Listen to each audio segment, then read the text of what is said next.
Hello world, I'm Roxy from Super Media Bros, bringing another episode of Character Comic Review, the show where I review characters who are not very popular, especially to the people who do not read comics. So there's been a lot of inspiration around me to finally do this video on this character.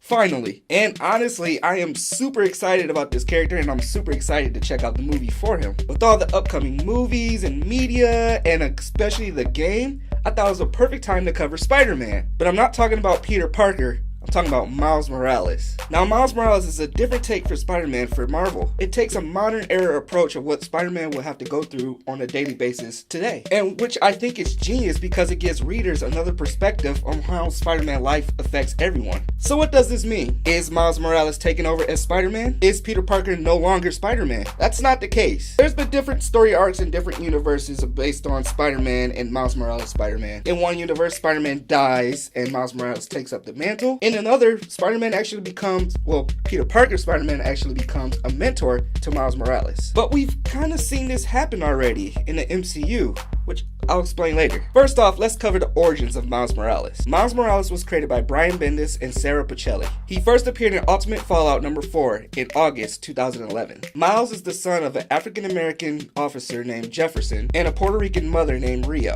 He was born in Brooklyn, New York, and he grows up to develop an interest in science. Now at the age of 13, going on 14, he definitely develops that interest, developing his own little technology and small little projects himself. Kind of like Peter Parker. Now the story how Miles Morales received his powers is pretty interesting. Osborn scientists was making a replication of their own formula that would make their own Spider-Man, based off Peter Parker's blood. However, Aaron Davis, aka the Prowler, steals this formula. In this process of stealing the formula, he doesn't notice that one of the augmented spiders actually crawls into his duffel bag. Now, for those who don't know, Aaron Davis, aka the Prowler, is Miles Morales' uncle, who actually made a special guest appearance in actual Spider-Man Homecoming. One day, Miles will eventually visit his uncle and get bit by the spider. During this transition phase, Miles Morales actually struggled with his powers, and also the thought process of, should he be a hero or should he not with these abilities? These thoughts conflicted with him, especially since his father distrusted superheroes. And he had this deep issue that if he did become a superhero, would he even do a good job? Can he sacrifice and risk his life to save others? He would eventually find some relief in his best friend, Genki, who is very similar to Ned in Spider-Man Homecoming,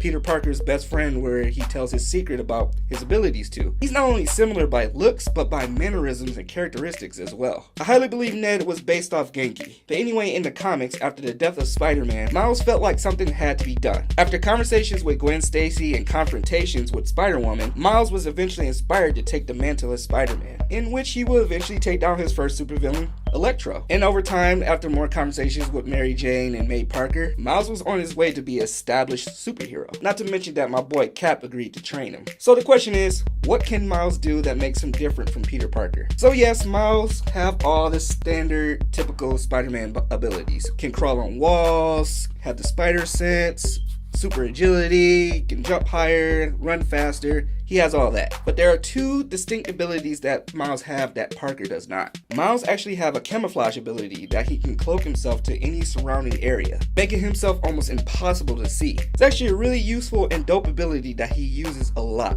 and I like it a lot too. The second thing is that he also has a venom strike. No, not venom like the symbiote, but like venom like actual spider venom, which he can pretty much paralyze anyone that he touch, which is very useful, and he actually uses that ability to take down Electro. As he continued to have his growth as a superhero, even Nick Fury took interest in Miles Morales. And in a nutshell, that's Miles Morales Spider-Man. Let me know in the comments below what you thought about this character, and as always, let me know how you like this review. And if you're interested, be sure to catch Spider-Man Into the Spider-Verse, which premieres on December 14th. Anyway, world, that's all I have for you guys today. Be sure to comment below and also give me more suggestions about who you like to see on next character reviews. I'm Roxy from Super Media Bros. You all take it easy out there. See ya.